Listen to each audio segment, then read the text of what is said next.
Hi, good morning, everyone. It's Friday morning, and I just wanted to hop on here before I head out for the day to go take my daughter to school. And actually, it's my day off, which it's Friday.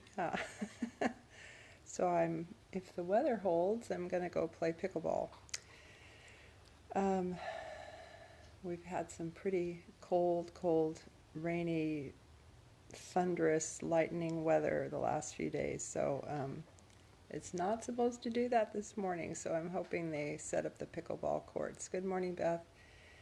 Meanwhile, we are in Isaiah 47, and I just wanted to say that yesterday I started my own personal study on the subject of heaven, and I visited a friend last night who was also doing the same thing, and it was like, wow, confirmation. You're doing quite the same study as me personally, and just all week have felt prompted to begin to increase or revisit my knowledge and understanding of what heaven is like. And there's all sorts of reasons for this, but most of it was just because I realized again, it's like, oh yeah, shake your head and come back to reality, that so much of what is facing us is eternity. And this is a very short time here, and I really want to know what I can know here to prepare me and to prepare others for that place that we're headed. And I learned so much already in just one day. So I was thinking when we finish the book of Isaiah, if I'm still studying this topic, to maybe do a few mornings on the subject of heaven. We're in Isaiah 47, which means we have less than 20 chapters to finish this. I'm thinking maybe it's going to take us through the month of April to finish, but maybe less time than that. Maybe we'll be done by around Easter, and then we can talk about what it means to be citizens of heaven. Okay, that's just an idea. You can let me know what you think. All right, let's start reading here. It says, an ode to the fall of Babylon. Get down from your throne and sit on the dust, O Miss Babylon. Sit on the ground where you belong, not on a throne, O Miss Chaldea. For you will never be described again as delicate and dainty. Take off your pretty veil, take 2 millstones and grind grain. Lift your skirt, bare your legs, and wade through the rivers. Your humiliating nakedness will be uncovered, your shame exposed and seen by all. I will take vengeance and let no one intercede for you. You have a Redeemer, Yahweh is his name, the commander of angel armies, the Holy One of Israel. Sit solemnly and go away from the darkness, O Miss Chaldea, for you will no longer be called the mistress of kingdoms. I became angry with my people as I wounded my special ones. I handed them over to you, and you took them captive. You showed them no mercy. You even made the elderly suffer under your heavy yoke. Wow. I've never noticed that one before. In fact, it's funny because I was just thinking about elder abuse yesterday, and I don't know why, but there is such a thing. It's really sad. You even made the elderly suffer under your heavy yoke. You thought, I will be the mistress of kingdoms forever. But you never considered what you were doing or reflected on how all this would end. I just think that sometimes people don't think about what they're doing and how it's affecting other people and really affecting their own lives.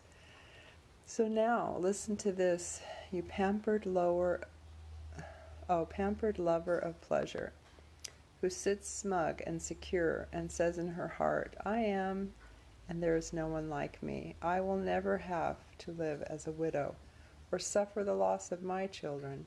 Suddenly, both of these losses will overtake you in one day, for you will lose your husband and your children. Despite your many magic spells and your powerful sorceries, You will be overwhelmed by these tragedies in full measure. You felt so smug and secure in your wickedness. You thought, no one sees me. Your idea of wisdom and self-professed knowledge has led you astray, saying in your heart, I am. There's none like me.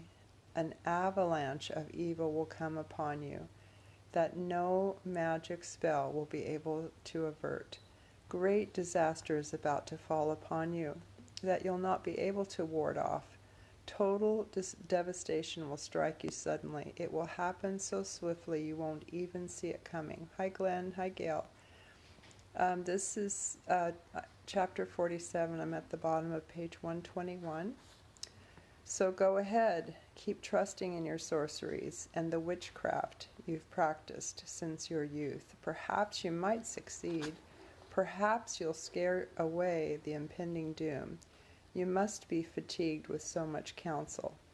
Let the stargazers and astrologers take their stand and see if they can help you now.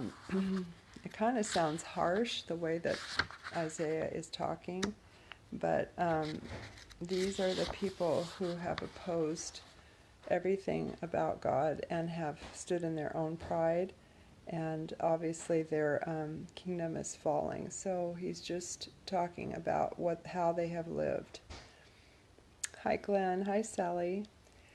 Let them make their monthly predictions. Maybe they can reveal what is about to come upon you. Look at them.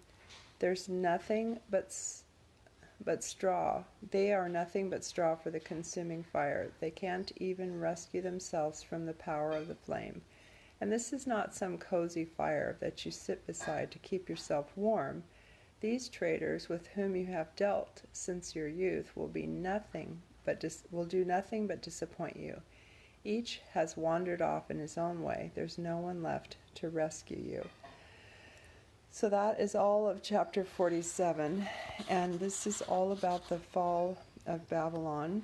And the Lord is not, his arm is not so short that he cannot save. There's no one in any kingdom, in any country, in any people group that has been so prideful or so self-seeking that they cannot repent. And he's right there waiting to make them part of his family. And so it says here in the notes, the Redeemer stands ready to restore and revive those with hungry, passionate hearts for God. And so never let there be the lie in your heart about people that you know and love, that they're not within his reach. They are within his reach. And if you're online here for some reason and you have believed this about yourself, it's not true. It's only true that God is completely in your court and you have his heart seeking after you, that he would never want to leave you. He would never in a million years want to forsake you or your family. And so we just dismiss those lies right now of anything that has come between you and him, some offense. Maybe it is just an offense from you right towards him. In some way you may have misinterpreted what has happened in your life as something where he might be scolding you or might be mad at you, and there's just absolutely no way that that's possible. His arms are outstretched and he is ever waiting to restore you completely.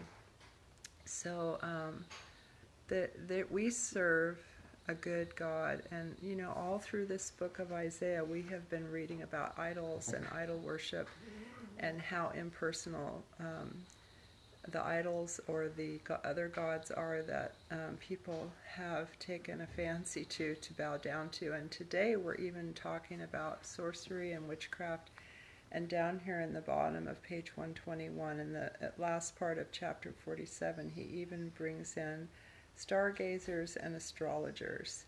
And it is just, there are just so many distractions from the one true God. And it's not as if he is trying to get you to bow down to him, because he is the only way which He is. The only way, the only truth, the only life is through Jesus.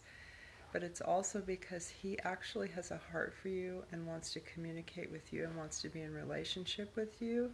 He really likes you and loves you, and He has the capacity to have communication with you. He actually is talking all the time, and He certainly wants to talk to you. He certainly does. So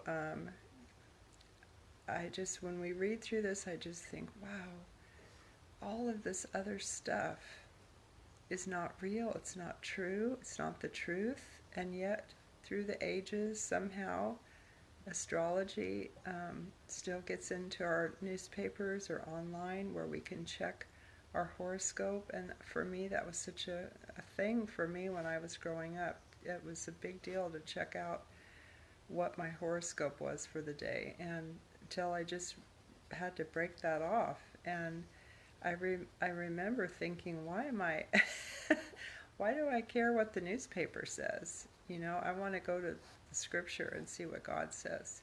But it's an intrigue. It really is. And there's power behind it. And it's a power that's not from the Lord. So if you happen to be doing that, go to Him and ask Him for the supernatural wherewithal and power to stop going to other places for wisdom and guidance other than Him.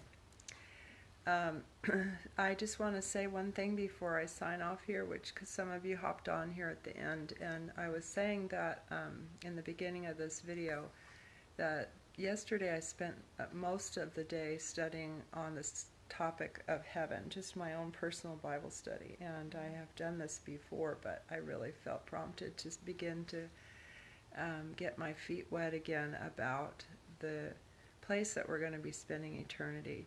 And it was just so encouraging and so wonderful. So I'm going to keep looking into the scriptures about the topic of heaven. I took lots of notes yesterday and had lots of questions before the Lord, and then I was with a friend last night where we were actually studying the same thing and having the same desire and craving to find out more about it, and didn't even know the other person was looking into it as well. And she had some ideas too and some thoughts. And I thought, wow, this would be something that, I know we've just been going through the scriptures and I want to finish the book of Isaiah, but maybe after the book of Isaiah I might take a couple of days to, if I feel ready and feel like the Lord's shown me enough to share with you, I might give you some of that and answer questions and just have a dialogue about heaven for a few days. So I just wanted to tell you that maybe that will be more in the end of April when we get done with Isaiah. Just let me know what you think about that. Okay, so this is the sign-off time. Have a good day, everyone, far and near. I think my family's going to actually be able to go to San Diego this next month for a week during Easter break. So if you are down there or you know someone down there, we're coming around April 15th. All right. Love and blessings. Bye-bye.